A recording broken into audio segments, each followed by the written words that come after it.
సరే, ముఖ్యంగా ఈరోజు చేయటానికి కారణం ఏమిటంటే ప్రస్తుతం మన కొద్ది కాలంగా ముఖ్యంగా 8వ తారీఖు నుంచి కాలంలో ఒక గంభీరమైన సమయాన్ని మనందరం చూస్తున్నాం. ఏవో యాక్సిడెంట్లు, తర్వాత ప్రకృతి వైపరీత్యాలు, ఇవి యుద్ధాలు ఇవన్నీ జరుగుతున్నాయి. కాబట్టి మన పిల్లలు ఎక్కడో ఉన్నారు, అమెరికాలో, ఆస్ట్రేలియా, దేశ ప్రపంచానికి నలుమూలలా కూడా మన ఆత్మీయులందరూ ఉన్నారు.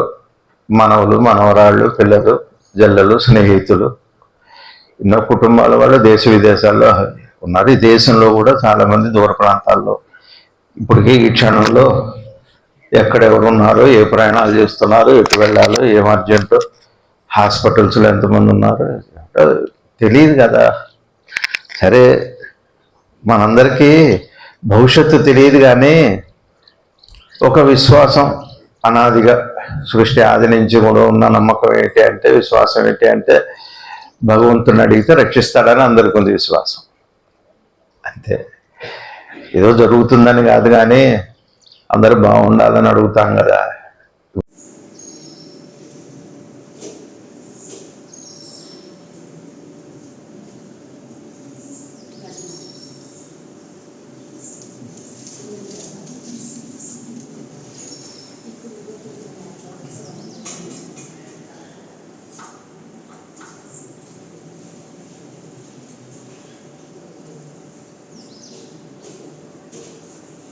अधोऽयं वै पूर्णाहुतिः अस्यामेव त्वचतिष्ठति स्वाहा। महाराज की जय। शिवानंदमूर्ति महाराज की जय। शिवानंदमूर्ति महाराज की जय। भारत माता की जय।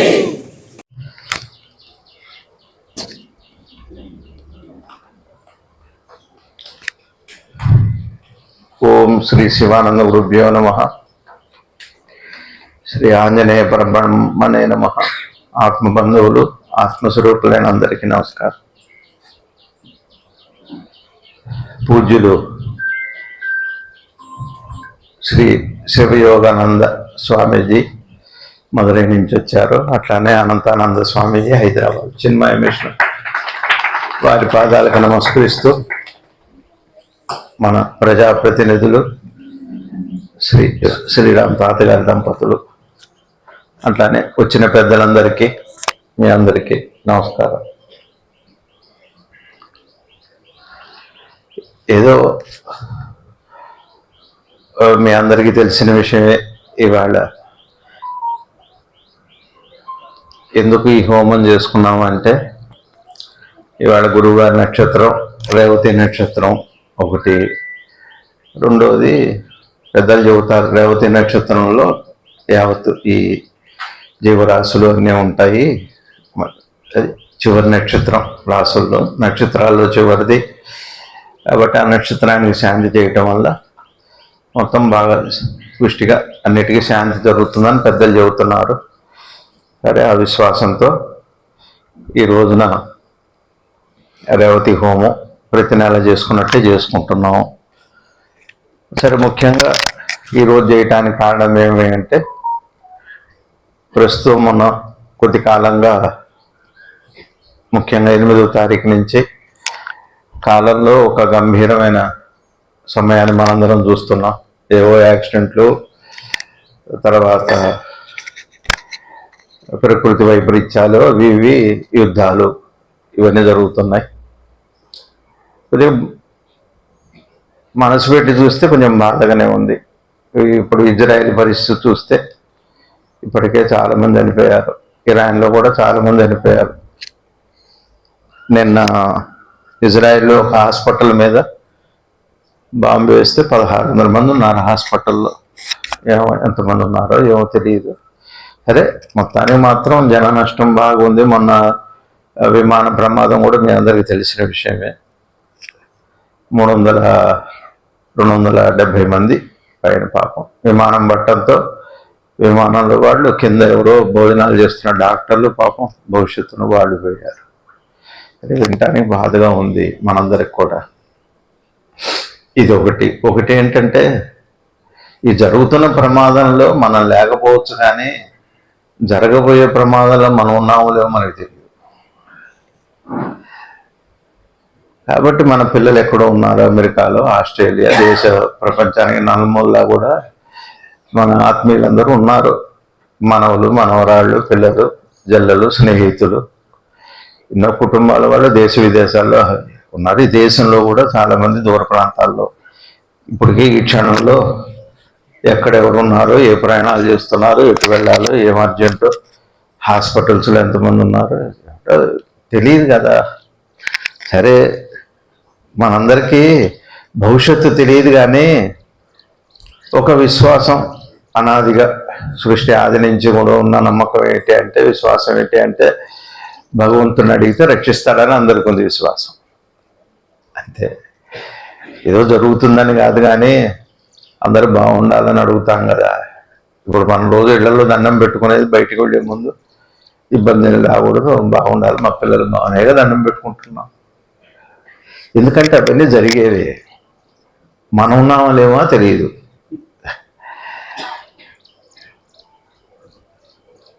ఇప్పుడు ఒక క్షణం తర్వాత మనం బతుకుంటామో లేమో మనకు తెలియదు కదా. కానీ చనిపోయే వాళ్ళలో ఉన్నాం కదా. ఇవాళ కాకపోతే రేపు, రేపు కాకపోతే పోయే వాళ్ళలో అయితే ఉన్నాము. కాలం తెలియదు అంతే. సరే, పోయే వాళ్ళలో మనం ఉన్నాం, కానీ ఆ పోవటం అన్నది కాస్త హాయిగా ప్రశాంతంగా సమయంలో కాస్త ఆయుర్దాయం 70 ఏళ్ళు 80 ఏళ్ళు కాస్త పిల్ల పాప బాగుండిపోతే అది అందరికీ మోదమే. పోవద్దని ఎవరు కోరుకోం, కానీ మరీ తొందరగా అపమృత్యు భయం, ఆకస్మిక మరణాలు, ప్రమాదాలు పోవటం కూడదు అని కోరుకుంటున్నాం, అంతే కదా. జబ్బుపడి మంచంలో పడిపోవాలని కోరుకోం కదా. అంటే అందుకని భగవంతుని అడుగుతాం, రక్షించండి అని. ఇందాక భగవద్గీత చెప్పుకుంటూ కూడా పరమాత్మని అట్లా అడుగుతాం, ఇస్తాడు కూడా పరమాత్మ, అడగపోయినా ఇస్తాడు. అయితే మనందరికీ ఉన్న విశ్వాసం ఏమిటంటే, ఒక కష్టానికి కారణం పాపం, ఒక కష్టానికి కారణం సుఖానికి కారణం పుణ్యం అని నమ్మాం మనం అందరం కూడా. పాపుణ్యాలే కదా కష్ట సుఖాలకి. పాపం బాగా ఎక్కువ ఉంటే కష్టం వస్తుంది కదా, ఎవరు ఆపలేరు. పుణ్యం బాగా ఎక్కువ ఉంటే సుఖం కూడా చొచ్చి మీద పడుతుంది. అబ్బాయి ఎందుకు ఈ సుఖం అని అనగానే మీరు వద్దన్నా కూడా, నమ్మినా నమ్మకపోయినా కూడా పుణ్యం వల్ల వచ్చిన సుఖం వస్తుంది. గురువుగారు చాలాసార్లు చెప్పారు, భక్తి దైవారాధన వల్ల కంటే కూడా పుణ్యం వల్ల సుఖం, పాపం వల్ల దుఃఖం వస్తుంది. పూజల వల్ల మనకి కోరికలు తీరవు, పుణ్యం వల్ల కోరిక తీరుతాం. కష్టం వద్దంటాం కానీ పాపం వల్ల వస్తుంది. సుఖాన్ని కోరుకోకపోయినా పుణ్యం వల్ల వచ్చిపడుతుంది. ఈ రెండు దానికి ఉన్న లక్షణాలు. అది అయితే దుఃఖం వద్దంటాం కాబట్టి భగవంతుణ్ణి ప్రార్థన చేయటం. పాపం చేశాము కాబట్టి ప్రార్థన ఎందుకు చేస్తాం అంటే, సుఖపడాలని కాదు, కానీ పాపం వద్దని కాదు, కానీ ఇక ముందు చేయను పాపం అని. అందుకనే తాతగారు మీ అందరికీ నేను చెబుతుంది ఏంటంటే, ఈ ప్రజాప్రతినిధులు కానీ, ఇంట్లో పెద్దవాళ్ళు కానీ, తల్లిదండ్రులు కానీ, ఎవరన్నా ఉండండి, మీ స్నేహితులు కానీ, మీ పిల్లలు ఎవరన్నా ధర్మం ఉంటే చెప్పండి, మొహమాట పడొద్దు దయచేసి. ఎందుకంటే ధర్మం అధర్మం పెద్ద పాపం. ధర్మాల్లో ధర్మం ఒకటి, ధర్మ సూక్ష్మం ఒకటి. ధర్మ సూక్ష్మం మనకు తెలియదు.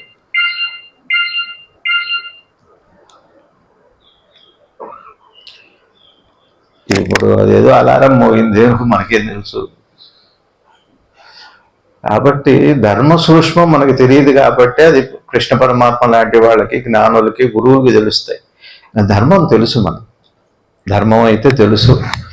మన కుటుంబ వ్యవస్థ, సమాజం ప్రత్యేకంగా నేను విమర్శించదలుచుకోలేదు, అవసరం కూడా లేదు. కుటుంబ వ్యవస్థ బాగుండాలి, అంతకంటే నేనేం చెప్పలేను. విద్యా వ్యవస్థ బాగుండాలి. ప్రజాప్రతినిధులు కూడా అందరూ ఎన్నుకున్నాం కాబట్టి ప్రజలు బాగుండాల్సిందే. ప్రతినిధులు కూడా ధర్మం చెప్పాల్సిందే. తప్పు చేస్తే ఇవో ఈ తప్పు, ఒకవేళ సీఎం తప్పు చెప్పినా కూడా నేను చేయనండి అని చెప్పగలగాలి. అది ధర్మాచరణ. ఒకవేళ మనం దానికి అంగీకారం చెప్పి ఏదో చేస్తున్నామంటే దాంట్లో భాగస్థులేమో. అట్లా ఇప్పటి వరకు ఇప్పుడు జరుగుతున్న కారణాలంతా కూడా ఎన్నో ఏళ్లగా, గత ఒక 50 ఏళ్ళు అనుకోండి, ఒక 60 ఏళ్లగా సమాజంలో వచ్చిన పెను మార్పుల వల్ల, మనసులో వచ్చిన మార్పుల వల్ల దాన్నే సమాజం అంటున్నాం. దానివల్లే మరి ఇంత వైపరీత్యాలు వస్తున్నాయి. హద్దులు గొడవలు పల్లెటూళ్ళలో అట్టనే ఉన్నాయి, పట్టణాల్లో అట్టనే ఉన్నాయి, రాజ్యాల్లో కూడా అట్లనే ఉన్నాయి. అమెరికాకి అదే గొడవ, అన్ని చోట్ల అదే గొడవ, నాది నాది అనే గొడవ. అందుకని ఇన్ని యుద్ధాలకు కారణమైంది. మరి ఇప్పుడు ఈ యుద్ధాల్లో సరే వాళ్ళు కొట్టుకుంటున్నారు, ఇజ్రాయిల్ను ఇరాను, అట్లానే ఇజ్రాయిల్ ఉక్రెయిన్, అదే గాజా అవన్నీ, తర్వాత రష్యా ఉక్రెయిన్. మన అంతటితో ఆగుతుందా? మన భారతదేశం మీద యుద్ధాన్ని మొన్నే మనం పాకిస్తాన్తో కొంత యుద్ధం జరిగింది. ఏది పెద్దది కాదా? తెలియదు కదా మనకి. ఏమో ఏ క్షణానికి ఏమవుతుందో. ఇప్పుడు ఇట్లా ఉన్నాం మనం, ఏదో న్యూక్లియర్ అంటున్నారు, దాని ఎఫెక్ట్ ఎట్లా ఉంటుందో తెలియదు. మాస్కులు పెట్టుకున్నా కూడా అదేం ఆపలేదు. కానీ ఏంటంటే కాలం గంభీరంగా ఉంది. దాని గురించి నేను ప్రత్యేకించి చెప్పను. కానీ సరే, వాళ్ళు చేయటంలో ఉద్దేశం ఏంటంటే, ముఖ్యంగా నేను పోయినసారి చెప్పే 8వ తారీఖు నుంచి 23 వరకు అంత బాగలేదు కాలం. అందున ముఖ్యంగా 18వ తారీఖు నుంచి 23 వరకు, అందులో కూడా 22, 23, 20 నుంచి బాగలేదు అని చెప్పుకున్నాం. ఇవాళ అందులో కూడా దేశాధినేతలే కాక, దేశాధినేతలు అంటే ఏ దేశంలో ఉన్న వాళ్ళైనా, అట్లానే ప్రజాప్రతినిధులు, రాష్ట్రాల్లో కూడా ప్రతినిధులు ఉంటారు, సీఎంలు ఉండొచ్చు, డిప్యూటీ సీఎం. ఇప్పుడు మొన్న మాజీ సీఎం గారు విజయ్ రూపానీ గారు విమాన ప్రమాదంలో పోయారు. నిన్న ఒక విమాన ప్రమాదంలో సీఎం ఉన్నాడు, డిప్యూటీ సీఎం ఉన్నాడు. జరగలేదు, రక్షించారు, వాళ్ళకి ఏం కాలేదు, కానీ ఆ ప్రమాదం నుంచి బయటపడ్డారు. ఇప్పుడు అట్లా ఈ విమానాలన్నీ నిన్న ఈ 5-6 రోజుల్లోనే చాలా విమానాలు ఎగిరి మళ్ళీ తీసుకొచ్చి మళ్ళీ ఆపి బాగలేదని చెబుతున్నారు. కానీ బాగలేదు, అది ప్రయాణాలకు బాగలేదు. కాబట్టి అందులో సీఎం ఉంటాడా, మీరు ఉంటారా, నేను ఉంటానా, బాగున్నా అంటానికి కుదరదు కదా. మనమేగా అందరం. నిన్న విజయ్ రూపానీ గారిది అంతిమయాత్ర చేశారు. ఏమన్నా అక్కడ దండాలు పెట్టారు, ప్రభుత్వ లాంఛనాలతో ఆయనకి ఏదో చేశారు అన్నారు. మీకు అర్థమవుతుందా? అంతిమయాత్రకి ఏదో ఒక దేహం అన్నా ఉందాక చూసి ఏడవటానికన్నా ఉంటే చూసి ఏడుస్తాం, లేకపోతే చూడలేకపోయినా ఏడుస్తాం. ఏడుపు అయితే బాధ అయితే ఉంటాం. ఇప్పుడు శవం ఉందనుకోండి, అయ్యో మళ్ళీ కనపడ్డానే ఏడుస్తాం. శవం లేదనుకోండి, ఏదో మిగిలింది, అయ్యో చూడలేకపోతున్నాం అని ఏడుపు అయితే తప్పదండి. ఉన్నది బాధే, ఉన్నా బాధే, లేకపోయినా బాధే. అందుకని ఇప్పుడు బాధకి తీవ్రమైన సమయం. అందుకని జాగ్రత్తగా ఉండాలి. ప్రజాప్రతినిధులు, దేశాధినేతలు, ఆ గ్రామం నుంచి, గ్రామ స్థాయి నుంచి దేశ స్థాయి, దేశ స్థాయి నుంచి ప్రభుత్వ స్థాయి దాకా ఈ ముఖ్యంగా ఉన్న సమయం. ఇప్పుడు ఇంతటితో అయిపోతుంది 23తో అంటే ఏమో నాకేమో అట్ట కనపడట్లేదు. ఇంకా మళ్ళా రేపు 1వ తారీఖు ఆగస్టు 1 నుంచి ఒక నెల కాస్త విరామం ఉందేమో, కొద్దిగా కొంచెం రెస్ట్ తీసుకోండి అని అనిపిస్తుంది. అంటే దూకేవాడు వెనక్కి వెళ్ళి ముందుకు దూకుతాడు. ప్రమాదానికి వెనక్కి వెళ్తాం, మళ్ళీ ముందుకు రావాలిగా. ఎంతకని వెనక్కి వెళ్తాం? నేను అదే చదువుతున్నా. మనందరికి కూడా హనుమాన్ చాలీస చదువుకుంటున్నాం, విష్ణు సహస్రనామాలు చేస్తున్నాం, రామనామాలు ఏవేవో పెద్ద పెద్దవి చేస్తున్నాం. కానీ పూర్వకాలంలో భజన ఉండేది. రామ రామ అనుకునేవాడు, కృష్ణ కృష్ణ అనుకో, ఏదో ఒక దేవుడు. నైతికత ఉండి భగవన్నామం ఉండేది. ఇప్పుడు పెద్ద పెద్ద వచ్చినాయి, నైతికత పోయింది. ఇప్పుడు అది బాధ. ఇప్పుడు సమాజంలో అసలు ఉండవలసిన నైతికత లేదు. ఎంత పెద్ద జరిగితే సహస్రనామాలు రాకపోతే రామారామని భజన చేసుకుని నైతికంగా వద్దాం, మాకు అద్దు పాప సుమ్ము అన్నారు. ఇప్పుడు ఉదాహరణకు ఉన్నాం అనుకోండి, ఇక్కడే ఉన్నాం అనుకోండి, నేను నిన్న మొన్న విన్నా, మన వాళ్ళు ఎవరో ఎక్కడో ఉంటున్నారు, ఎవరో ఉన్నారు, సామాన్యులే, ఈ ఊరు వాళ్ళే, ఎక్కడో విజయవాడలోనే ఎక్కడో ఉంటున్నారు. అతను ఆఫీస్ నుంచి ఇంటికి వెళ్తుంటే రోడ్డు మీద ఒక డబ్బులు కట్ట కనపడదు. తీసుకున్నాడు. ఎవరు లేరు అక్కడ. చూశాడు, ఎవరైనా ఉన్నారా అని చుట్టూ చూశాడు, ఎవరు లేరు అక్కడ. ఎవరు లేకపోతే తీసుకున్నాడు, జేబులో పెట్టుకున్నాడు. మరి ఎవరు లేనప్పుడు ఏం చేస్తాడు? సరే, ఇంటికి వెళ్ళి భార్యకి చెప్పాడు. వాళ్ళని చదువుకున్న వాళ్ళు ఏం కాదు, సామాన్యులే పాపం. భార్య చేయవద్దండి, అసమ్మతులే మాకు. కానీ గుళ్ళోకి వెళ్ళి గుళ్ళో ఇవ్వన్నా వాళ్ళకేం హనుమాన్ చాలీసా రాదు, విష్ణు సహస్రనామాలు రావు. నామాలు కాదు మనకు కావాల్సింది, నైతికతే నామం, బాగా గుర్తుపెట్టుకోండి. దానికి మహానామం అని పేరు. ధర్మం ఉంటే చాలు. వాళ్ళకి పిల్లలు లేరు, పాపం కలుగుతారు. ఎందుకు కలగరు? ఇట్లా ధర్మంగా ఉంటే. కలగపోయినా కూడా బాధలేదు. అందే లోకమే పిల్లలై చూస్తారు. వాళ్ళు పిల్లలు ఉంటేనే పిల్లలు బాగా చూస్తారు. ఇప్పుడు పిల్లలు నాకు చూస్తారు నమ్మకం ఉంది. ఒకవేళ పిల్లలు లేరు అనుకోండి, నైతికత ధర్మం ఉంటే ప్రపంచమే పిల్లలై చూస్తారు. వాళ్ళకి నేను ఉన్నాను లేకపోతే మీకేం పర్లేదు, ఎవరో కూడా చూస్తారు. సొంత పిల్లలు ఉండి చూస్తారని గ్యారంటీ ఉందా? ఉన్నవాళ్ళు చూడడం గ్యారంటీ ఉందా? ధర్మం ధర్మం ధర్మం, నైతికత. భార్య వాళ్ళు ఎంత చదువుకున్న వాళ్ళు కదా, ఏం సత్సంగాలు ఏమి వింటలేదు ఎక్కడ. ఇప్పుడు ఇక్కడ ఉన్నారనుకోండి, ఇప్పుడు ఎట్లా ఉంటుంది? మీరందరూ పళ్ళు తీసుకొస్తారు. ఉదాహరణ చెబుతాను నేను, మనసులు కూరికని, ఏం విమర్శ కాదు. ఏదో పళ్ళు తీసుకొస్తారు. నేను ఏం చేస్తాను? నైవేద్యం పెట్టి మరుసటి రోజుకి ఇస్తాను. అంతే. మేమేం తినం పళ్ళు. ఎన్ని తింటాం? ఎన్ని పళ్ళు తింటాం ఏంటి? సరే అన్నీ ఇంత మొక్కలు పెడుతున్నారు కదా అంటారు. మీరు చూడటానికి అని పళ్ళు ఉన్నాయి, మరి ఏం ముక్కలు చేసి పెడుతున్నారేంటి అంటారు. ఆ పూటకి అవే నైవేద్యం పెట్టాలి కదా. పండు ముక్కైనా ప్రసాదం ముక్కైనా పర్లేదు. పెట్టని ప్రసాదం ఎంత పొడుగు సొరగా ఎంత ఉంటే ఉపయోగం ఉంది? ప్రసాదం అనుకోండి, అంత దొరికినా చాలు. ప్రసాదం కానీ ఎంత దొరికినా, అది ఇంట్లో అన్నమే అంటాంగా, ప్రసాదం అన్నాం కదా. ప్రసాదం అంటే ఒక తిరుపతి ప్రసాదం అంత దొరికితే చాలు. ప్రసాదము అంటే అనుగ్రహం కలిగిందే. మేమేం తినమండి, ఇంట్లో పళ్ళు పెట్టుకొని తినం. పెట్టని పొడు చాలా ఉన్నాయి, పెట్టిద్దామని. ఆ ఊరికి వస్తే తీసుకెళ్తాం అన్నారు అనుకోండి, అది పాపమే. నేను తిన్నా పాపమే. ఊరికే వచ్చినాయి కదా నేనే తిన్నా అనుకోండి. ఎందుకు తినాలి? నేను తెప్పించుకొని తినాలి. ఇంట్లో నాకు ఇంట్లో తినాలని ఉందనుకోండి, అరటి పళ్ళు మామిడి పళ్ళు నేను కొనుక్కొని తినాలి. మీరు తెచ్చిన పళ్ళు తింటాం కాదు. అది ధర్మం, నైతికత. నేను ఎంత పూజ చేస్తే ఉపయోగం ఉంది? ఇది ధర్మ సూక్ష్మం అని పేరు. ధర్మ సూక్ష్మం అంటే నేను నైవేద్యం పెట్టుకొని నేను తినాలి. మీరు తెచ్చిన పళ్ళు నైవేద్యం పెట్టి నేను తింటాను. మీరు తెచ్చిన పళ్ళు మీకు నైవేద్యం దేవుడికి పెట్టి మీకు ఇస్తే అది పుణ్యం, ధర్మం. నేను పెట్టాలి నైవేద్యం అంటే మీరు తెచ్చిన పళ్ళు నా స్వామికి పెడితే నీ పళ్ళు అయ్యి అని అడుగుతాడు. చెప్పాలి మరి గురువుకి, నువ్వు తెచ్చావా నీ పళ్ళ అని. మా డబ్బు ఖర్చు కాకూడదు, పర్లేదు, రావిరాలు వాళ్ళు తెచ్చారంటే, జగేపేట వాళ్ళు తెచ్చారు, వాళ్ళు తెచ్చిన పళ్ళు నువ్వు నాకు పెడితే నువ్వేం చేసావు అది చెప్పు నాకు. నైవేద్యం అంటే నీకు ఎంత పెడతావు అది, నీ ఇంట్లో ఏది ఉంటే అది గోధుమ పిండి పెట్టుకోవాలి. అది పెట్టి నువ్వు తినా. నీ దగ్గర ఏం పళ్ళు, అది ఖర్జూరం పెట్టు, కిస్మిస్ పెట్టు, నువ్వు పెట్టు, అది నువ్వు పెట్టినట్టు. వాళ్ళెవరో తెచ్చారు కదా జగేపటి నుంచి, శ్రీరామ్ వాళ్ళు పళ్ళు తెచ్చారని చెప్పి నువ్వు పెట్టి నువ్వు తిని వాళ్ళకి పెట్టి ఏదో ఇచ్చినట్టుగా ఘనంగా మేమేదో పళ్ళు ప్రసాదాలు పెంచి పెట్టినట్టుగా నీకేం రాదండి. పళ్ళు ప్రసాదాలు పెట్టినంత మాకు తెచ్చిన వాళ్ళకి వస్తుంది. వాళ్ళు ఆ రోజు ప్రసాదానికి లేకపోయినా ఎవరు తెచ్చారో ఆ పుణ్యం వాళ్ళకి, ఎవరు తిన్నా కానీ వాళ్ళకి వెళ్తుంది. ప్రసాదం తిన్న వాళ్ళకి, ప్రసాదం తిన్న వాళ్ళకి ఆ ఫలం వస్తుంది. ఇద్దరికి వెళ్తుంది. తిన్న వాళ్ళకి, ఇచ్చిన వాళ్ళకి. ప్రసాదం అన్న భావంతో తిన్న వాళ్ళకి, ప్రసాదం పెడతారని తెచ్చిన వాళ్ళకి, ఇద్దరికి వెళ్తారు. ధర్మ సూక్ష్మం. నేను తిన్నా అనుకోండి, నేను పెట్టా, నువ్వేం పెట్టావు?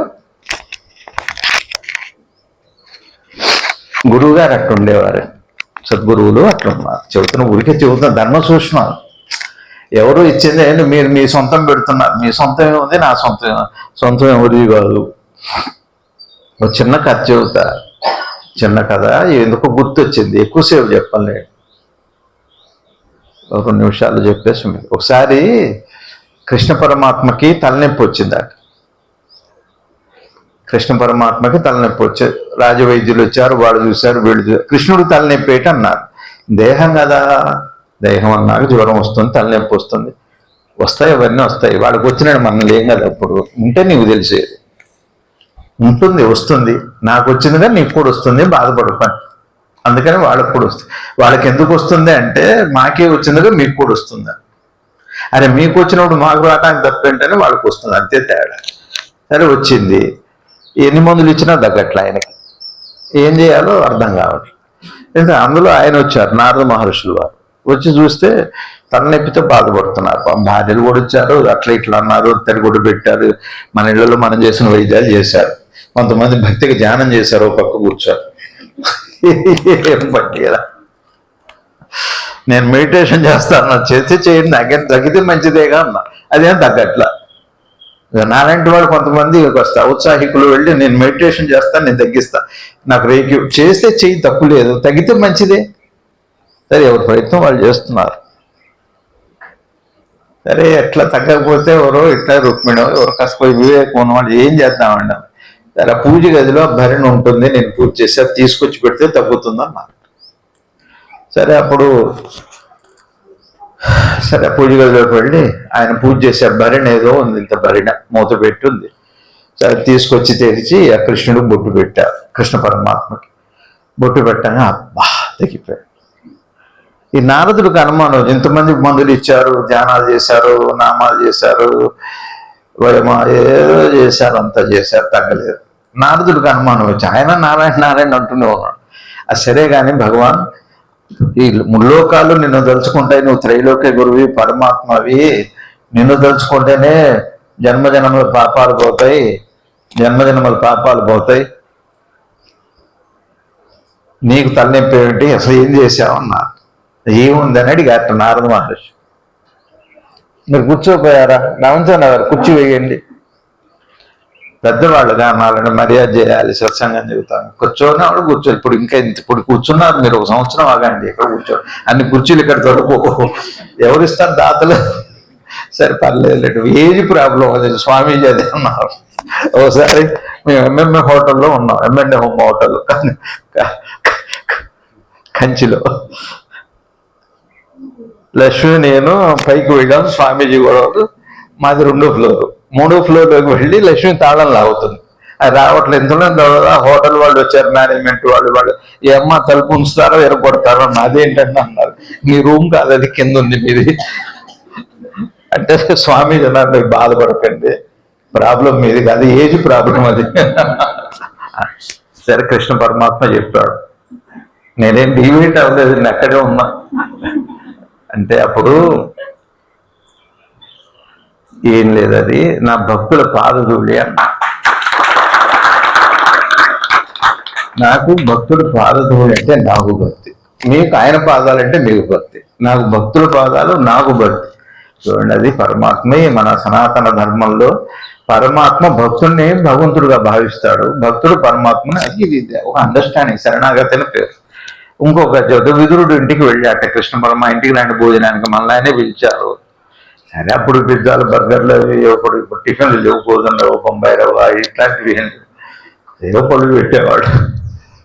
సరే వీరుడు ఏం చేశాడంటే కృష్ణ పరమాత్మని పెడతానికి వచ్చిపోయాడు. నా భక్తుడు ఆయన పాపం అరటిపళ్ళు తీసి కృష్ణ పరమాత్మ కూర్చున్నాడు. కృష్ణ కృష్ణ కృష్ణ కృష్ణ అంటున్నాడు, పండు బారేస్తున్నాడు, తొక్క పెడుతున్నాడు. 2 తొక్కలు తిన్నారు. అప్పుడు కృష్ణ పరమాత్మ హాయిగా తింటున్నాడు. ఆయన పండు బారేశాడు.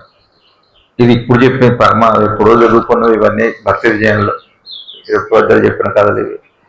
అప్పుడు ఇంతలో ఎవరో చూశారు, భార్య గిరి అలాంటి వాళ్ళు ఎవరు మెడిటేషన్ చేసేవాళ్ళు ఉంటారు ఎలర్ట్గా. ఇదేం భక్తి, భక్తి అంటే అది కాదు. భక్తి అంటే ఏంటి, పండు పెట్టాలి, తొక్క బారే. మనకి తెలిసిన భక్తి అది. ఆయనకి తెలిసిన భక్తి ఏంటంటే నామం తప్పితే ఆయనకి పెట్టడం ముఖ్యం కాదు, పరమాత్మే ముఖ్యం, ఆయన భక్తి అది. ఇక మనలాగా ఎలర్ట్గా ఉన్న భక్తులు ఏం చేశారు, ఏదో పాపం అది పండు పెట్టాలి, తొక్క మనకు తెలియదు ఇది. సరే అప్పుడు ఏం చేశాడు, ఆయన ఏం చేశాడు, పండు బారేసి తొక్క బారేసి పండు పెట్టాడు భక్తిగా. కృష్ణ పరమాత్మ బాగలేదన్నట్ట. అదేంటంటే నా తొక్క పెడితే బాగుందన్నారు. ఆ తొక్క ఎవరు తింటారండి, మనం తింటాం, కృష్ణుడు ఎందుకు మనం తింటామే, పిల్లలు తినరు చీ అంటారు. కృష్ణ పరమాత్మ అన్నట్ట, ఇందాక భక్తి ఉంది తొక్కలో కూడా, ఇప్పుడు పండు పెట్టావు భక్తి లేదు, పండు కూడా తొక్కతో సమానంగా తొక్కలో పండు అన్నాడు. అప్పుడు వచ్చింది మాట, తొక్కలో పండు అని ఇప్పుడు మనం అంటున్న మాట. అప్పుడు నీ తొక్కలో పండు భక్తి లేదు, నాకేం చేసుకుంటా. మనకి నామం ముఖ్యంగా, నామం ముఖ్యం. నువ్వు పండు పెడుతున్నావా, గోధుమ పిండి పెట్టాలి, ఎవరికి కావాలండి. మన మతంలో, సనాతన ధర్మంలో భక్తి ముఖ్యం. అందుకని ఇంత చెప్పొచ్చింది ఏమిటంటే, నైతికత, ధర్మం బాగా గుర్తుపెట్టుకోండి. ఎక్కడున్నా పరసొమ్ము పరసొమ్మే అంతే. అది మీదే నాదే కాదు, యజమానే గురువా కాదు, దైవమా వాళ్ళ వీళ్ళ కాదు, ఇది బాగా గుర్తుపెట్టుకోవాలి. ఇది నైతికత. ఇట్లాంటివి ప్రచారం చేయాలని తాతగారిని, ప్రజాప్రతినిధులు భాను గారినైనా, ఎవరినైనా, నెట్టం రఘురాం గారినైనా శ్రీఎన్ చంద్రబాబు గారినైనా అదే కొడుకాను ఆయన దగ్గరికి 2,000 పనులు. ధర్మం కావాలి. ఎవరు ఏమి ఇచ్చారు, ఎవరు ఏమి ఇస్తారు, ఈశ్వరుడు ఇవ్వాలి మనకి. పథకాల మీద కాదు, భగవంతుడి పదాల మీద, ఆయన పాదాల మీద పడాలి. గుర్తుపెట్టుకోవాలి. లేకపోయినా పర్లేదు, లేకపోతే పరమాత్మ పెడతాడు. పరమాత్మ పెడతాడని మనం ఆధారపడకూడదు. ధర్మ ప్రచారం బాగా జరగాలి. మీకు ఒకటే చెబుతున్నా, ధర్మం చెప్పండి, పర్లేదు. పిల్లల మీద ప్రేమ ఉండనివ్వండి, ధర్మం చెప్పండి. సరే, అట్లా ఈ 80 తర్వాత నాకు తెలిసి ఇంకా ముందుగా ఈ మనం బ్రిటిష్ వాళ్ళు వచ్చింది కానీ ఏదో తేడా వచ్చింది మనసుల్లో. ఇప్పుడు ఇంత ఈ అనార్థం, యుద్ధాలకి ప్రమాదం, మనకేమవుతుంది అన్నది భయంగా ఉంది. భయం ఉంది. భయం లేక నాకెంత బాధగా ఉందో. ఇజ్రాయెల్ ఏమైపోతుంది పాపం. చిన్న దేశం, 9 మిలియన్లు వాళ్ళు. ఇరాన్ 90 మిలియన్లు. చిన్న దేశం, ఆంధ్రదేశం అంతా కూడా ఉండదు ఇజ్రాయెల్. ఏమైపోతారు చెప్పండి. మన వాళ్ళు బంకర్లో తల్దా. మన ఆదిలాబాద్ వాళ్ళు కూడా ఉన్నారు అక్కడ, కరీంనగర్ వాళ్ళు, ఆదిలాబాద్ వాళ్ళు కూడా ఉన్నారు. భారతీయులు 10,000 మంది ఉన్నారు ఇరాన్లో. ఏమవుతారు వాళ్ళు? మన వాళ్ళు ఇప్పుడు మన వాళ్ళు బంధువులు ఉన్నారు తెలియదు. అంటే బాధ మన వాళ్ళు లేకపోవటం వల్ల బాధ, కానీ మనుషులు ఉన్నారనే.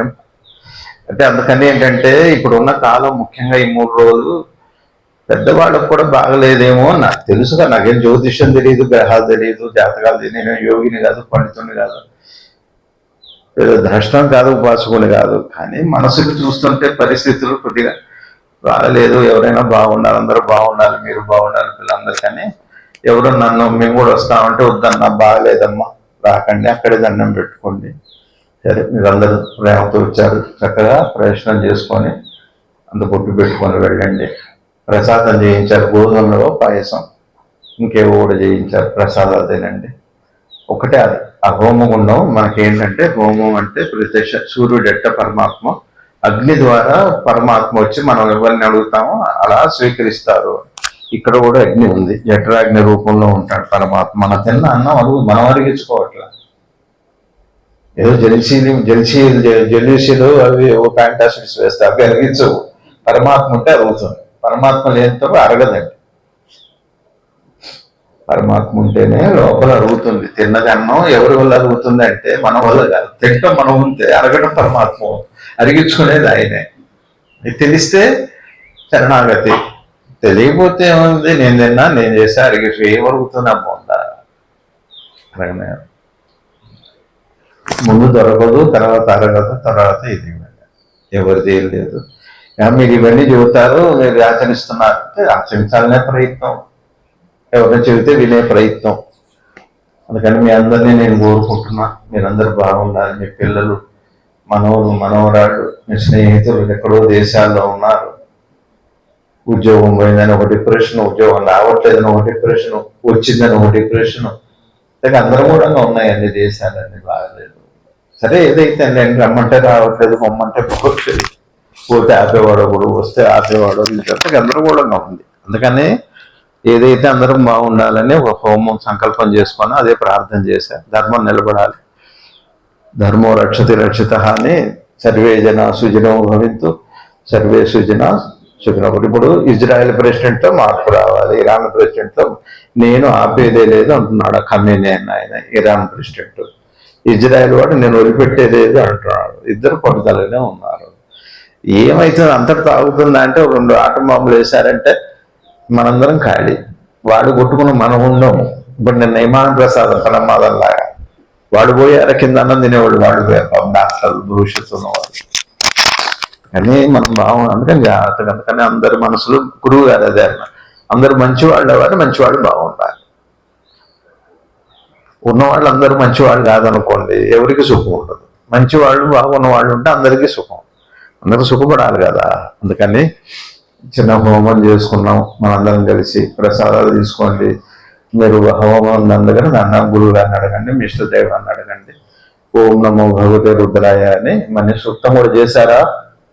మని సూక్తం ఆంజనేయ స్వామి ప్రీతికరంగా రుద్ర హోమం, మని సూక్త హోమం రుద్రనామంతో చేశారు. బాగుండాలని ప్రార్థన చేస్తే అయితే మాది. నేను ఒకటే అంటున్నాను, ఎక్కువ నేర్చుకోకండి, మీకు రాకపోయినా పర్లేదు. మీకు హనుమాన్ చాలీస రాలేదని బాధపడకండి. ధర్మంలో నడిచాలి. ధర్మం ఏ దేవుని తెలుసుకోకపోయినా పర్లేదు, ఏ దేవుని తెలుసుకొని నైతికత అయితే ఉండాలి. ఏ నామం కూడా అక్కర్లేదు. మీరు ధర్మంలో ఉంటే భగవంతుడు తలుచుకోకపోయినా కూడా రక్షిస్తాడు. ధర్మంలో లేరు అనుకోండి, తలుచుకున్నా కూడా శిక్షిస్తాడు. ఇది సంప్రదాయం. ఇప్పుడు మీరు మంట దగ్గరికి వెళ్తారు, తల్లి ఒక 2 పీకి ఉతలు తాగుతాం. పిల్లాడు కదా ఊరుకుంటే ఎట్టు కూరుతుంది, పిల్లాడు దక్కడు, దుఃఖమే మిగులుతుంది, వాడిపోతాడు పాపం. అట్లాంటిది ధర్మం బాగా గుర్తుపెట్టుకోండి. ఏమైనా మీకు జ్యోతిష్యం తెలుసా, మీకు ఏం జరుగుతుందో రేపు ఏం జరుగుతుందో చెప్పండి. నాకు అదని కాదు, కానీ జరగకూడదని ప్రార్థన. మీకు తెలుసా జరుగుతుందని? జరిగే తెలియదా మీకు? రేపు అందరం మనం పోయే వాళ్ళేగా, కష్టాలు వస్తాయి కదా, అది తెలుసు కదా చాలు కదా. అందుకని ధర్మంలో ఉండాలని ప్రార్థన. అది తెలియంది ఎవరికి? తనకి తెలియంది ఎవరికి? ఉన్నదే అది. సుఖం ఉందో దుఃఖం ఉందో మనకి తెలియదు. నాకైతే దుఃఖం వద్దు, సుఖం కావాలి, తెలియదా మనకి? అది తెలిస్తే చాలు. అందుకని చేసాం, ప్రసాదాలు తీసుకోండి, ప్రయత్నాలు చేసుకోండి, మనకు తొందర ఏం లేదు. ప్రసాదాలు తిని ప్రయత్నం చేసుకుంటారా, ప్రయత్నం చేసుకొని ప్రసాదాలు తింటారా, అది మీ ఇష్టం. ఏం పని అయితే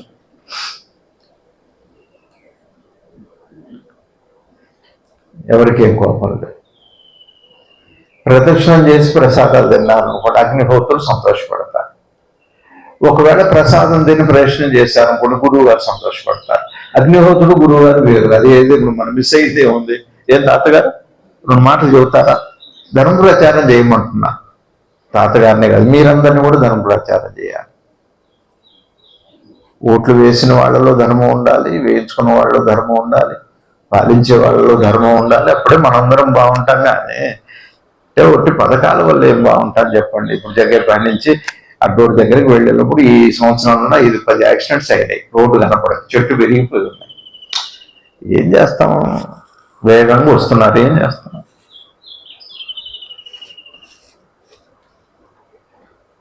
పాపం విమానం నడిపే పైలట్ అయితే పైకి వెళ్ళిపోయింది, 2 ఇంజన్లు అయిపోయింది. అతనికి బతకాలని, అతని తండ్రి పెద్దవాడైపోయాడు, హాస్పిటల్లో ఉన్నాడు. పైలట్ తండ్రి ఆయన సుమారుగా 10,000 గంటలు నడిపాడు. పైలట్ 10,000 గంటలు, అంత ఎక్స్పీరియన్స్ ఉంది. సరే తండ్రి, నాన్న ఎట్రా అంటే, నాన్న ఇదే లాస్ట్ ప్రయాణం, ఇంకా నేను ఉద్యోగానికి రిజైన్ చేసి మీ సేవ చేసుకుంటా, మీ దగ్గరకు వస్తా అన్నట్ట. లాస్ట్ ప్రయాణమే అయిపోయింది. తండ్రి ఎంత దుఃఖం ఉందో వస్తాడని ఆశపడుతున్నాడు. ఉద్యోగం రిజైన్ చేద్దాం, ఇది ఒక్కటి వెళ్ళి వచ్చాయని. అంత ఎక్స్పీరియన్స్ వాడు. చచ్చిపోయి రక్షించట్లేదు. అతను కూడా ఏం చేస్తాడు, ఏం చేయాలో తెలియట్లేదు. అయితే చూడండి, మళ్ళీ అంత ధర్మం అంటే చెబుతా, ధర్మ సూక్ష్మం అంటే చెబుతా. వెళ్ళింది 600 వెళ్ళింది. మా అబ్బాయి చెప్పాడు 600 అడిగిందా, కిందకు వచ్చింది. కిందకు వస్తే ఇంజిన్ ఫెయిల్ అయినా కూడా ఇట్లా వెళ్తే సుమారుగా 1,000 మంది ఉన్నారు జనాలు. అటు వెళ్తే 1,000 మంది చచ్చిపోతారు. ఇటు బిల్డింగ్ వైపు వెళ్తే సరే ఉన్నవాళ్ళు పోతారు, కొద్దిమంది పోతారు. బిల్డింగ్లో ఎంతమంది ఉన్నారు ఆయనకి లెక్క ఉందా? కాబట్టి ఇదే నయం అనుకోని చెప్పి అక్కడికి కూడా మిగిలిన వాళ్ళన్నా రక్షిద్దామని చెప్పని సరే ఎట్లాగో తను పోతాడు. వాళ్ళకేమో దూకటానికి ఒక్కడే బతికాడు. అందులో వాడు అన్నాడు, అసలు ఎట్ట బయటపడ్డాడు నాకే తెలియదండి అని. ఒక్కడు 240 మందిలో 2లో ఒక్కడు ఎట్లా వచ్చాడో వాడికి తెలియదు. సరే ఆ పైలట్ ఇంజన్కి ఆ చిన్న గంటల్లో డైరెక్షన్ మార్చుకోవచ్చు. ఆ ప్రజల్లోకి పోకుండా, అసలు రద్దీలోకి పోకుండా చిన్నగా బిల్డింగ్ వైపు చచ్చిపోతూ కూడా ఇంతమందిని ఆలోచించే పరమాత్మ వాడిని వదిలిపెట్టకుండా. ఆ తండ్రి గారు మరి పాపం, మరి ఎవరు చూస్తారో తండ్రి గారిని. మనకు తెలిస్తే మనమే వెళ్ళొచ్చు, కానీ మన వాళ్ళని వదిలిపెట్టాళ్ళ వేడి పరిస్థితి అట్టనే ఉంది. చెబుతున్నాను నేను. ఎట్లా ఎన్ని కన్నీటి గాథలు. వాళ్ళ నాయనమ్మ పుట్టినరోజని పాపం లండన్ నుంచి వచ్చారు. పాపం 2 ఆడపిల్లలు. 2 ఆడపిల్లలు వచ్చారు. వాళ్ళ బామ్మగారి పుట్టినరోజు చేసుకున్నారు, చూసుకున్నారు. ఆ ఫ్లైట్లో ఎక్కారు. మళ్ళీ వస్తాం బామ్మ అన్నారు, పోయారు. అక్కడ వాళ్ళు ఏడుస్తున్నారు. మీరు ఒకసారి వీలైతే చూడండి, ధర్మం అవసరం తెలుస్తుంది. ఇట్లాంటి కాలంలో ఉన్నామండి. ధైర్యంగా ఉండటం అంటే భయం లేదు. లేకపోతే మనకి ముందు చూపు లేదు కాబట్టి ధైర్యం అనుకుంటున్నాం, కానీ భయం లేకపోవటం. ముందు చూపు ఉంటే మాత్రం ఖచ్చితంగా అధర్మం మనని పీడిస్తుంది. బాగా గుర్తుపెట్టుకో. కృష్ణుడు అదే చెప్పాడు, పరమాత్మ ఇది జరగబోయేది అనేది ధృతరాష్ట్రుడికి, దుర్యోధనాదులకి, కౌరవులందరికీ రేపు జరగబోయేది ఇది అన్నాడు, కానీ అది శాపము కాదు, వాళ్ళకి సపోర్టు కాదు. అది రాయబారం అంటే, ధర్మం అంటే. బాగా గుర్తుపెట్టుకోండి. మీకు ధర్మం తెలుసుంటే చెప్పండి. మీకు ధర్మం తెలుసు అనుకో, మీ పిల్లలైనా పోయి తప్పు నాన్న అని చెప్పండి, ఏం పర్లేదు. కోపం వస్తే వచ్చి ఏమిటి బాధలు ఏంటి చెప్పండి, అసలే బేదరికంలో ఉన్నాము. అయిపోయింది, అరగంటే చెప్పారు. ఎంతోసేపు చెప్పినట్టుగా మీరు అలిసిపోయినట్టుగా కనపడుతున్నారు. ఏం కష్టపడలేదు మీరు. నేను చెప్పింది నేను, అలిసిపోయింది నేను. అరగంట ఉన్నారు, ఈ మాత్రం అలసట వస్తే.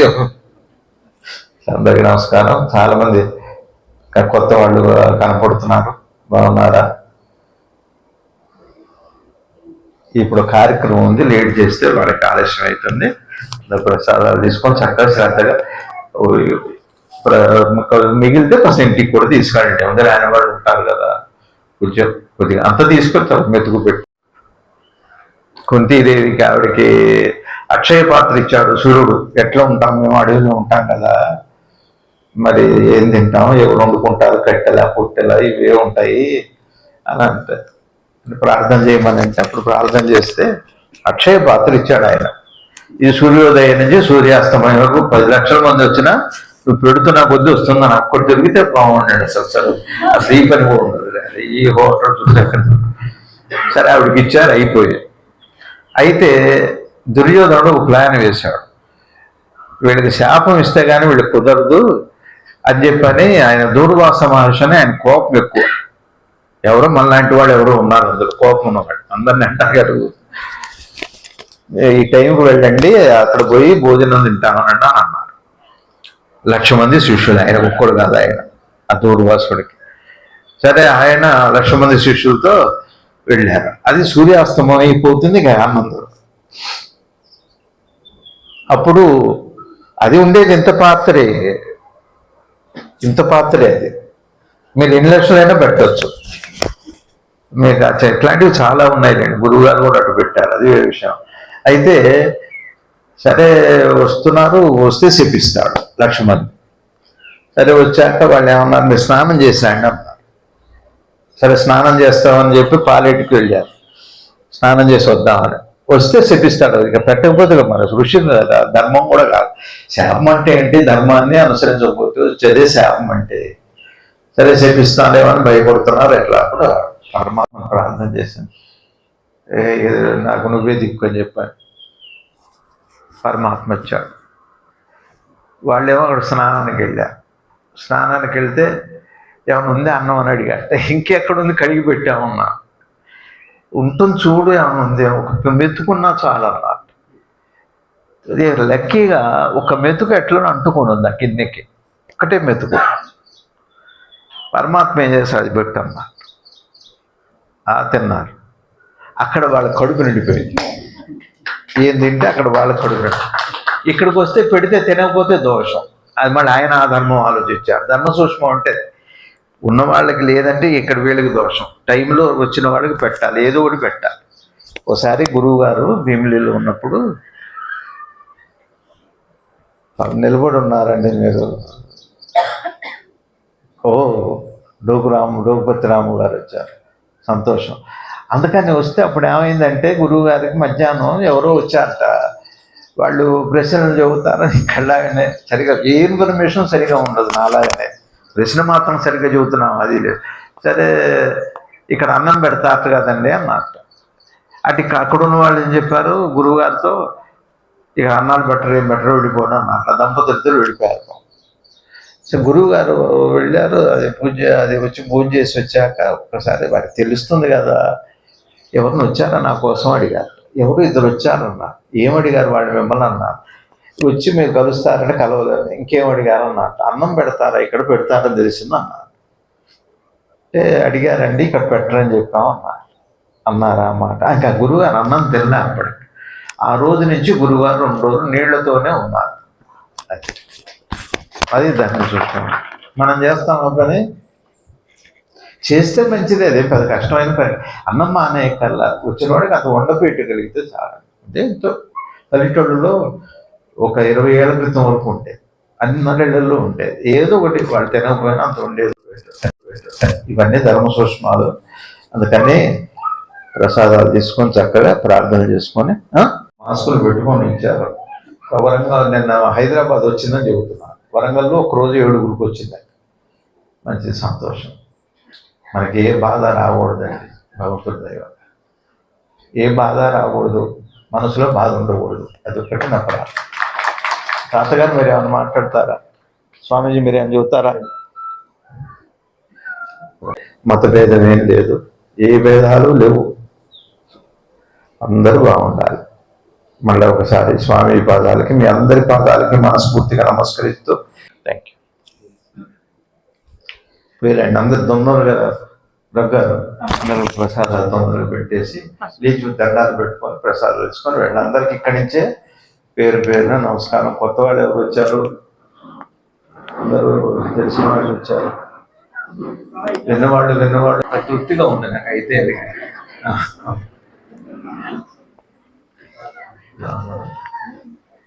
ఎప్పుడు వచ్చారు? జాగ్రత్త. ఈశ్వరీయం సర్వభూతానాం తామిహోమస్తై శ్రియం ఆయనేతే పరాయణే పూర్వా ఆరోహంత పుష్పిణీః హృదాశ్చ పుండరీః కాని సముద్రస్య గృహాయ ఫలా పుష్పాయాశ్చ పుష్పిణీః బృహస్పతిః సూతాస్థానాని శల్పగమః సహ.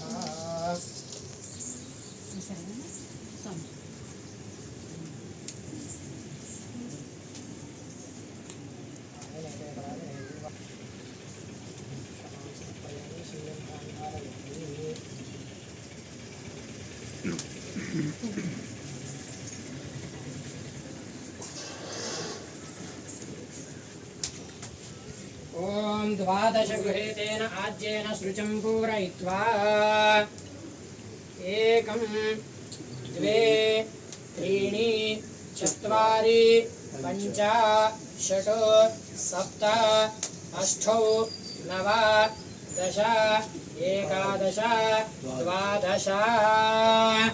ఓం సప్తతే అగ్నే సమిధః సప్త జిహ్వాः సప్త ఋషయः సప్తధామ ప్రియాణి సప్తహోత్ర సప్తధాత్వా యజంతి సప్తయో నీరావృణస్వ కృతేన స్వాహా.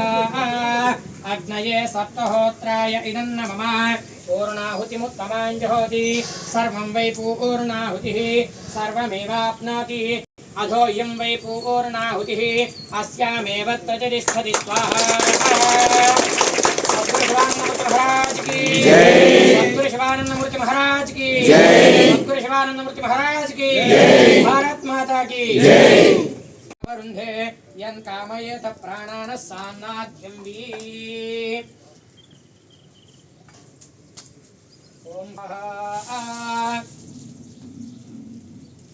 सर्वदानि च तानि तानि प्रणश्यन्ति प्रदक्षिणपदे पदे पापोऽहं पापकर्माहं पापात्मा पापशम्भवा त्राहि मां प्रणागतवत्सला अन्यथा शरणं नास्ति।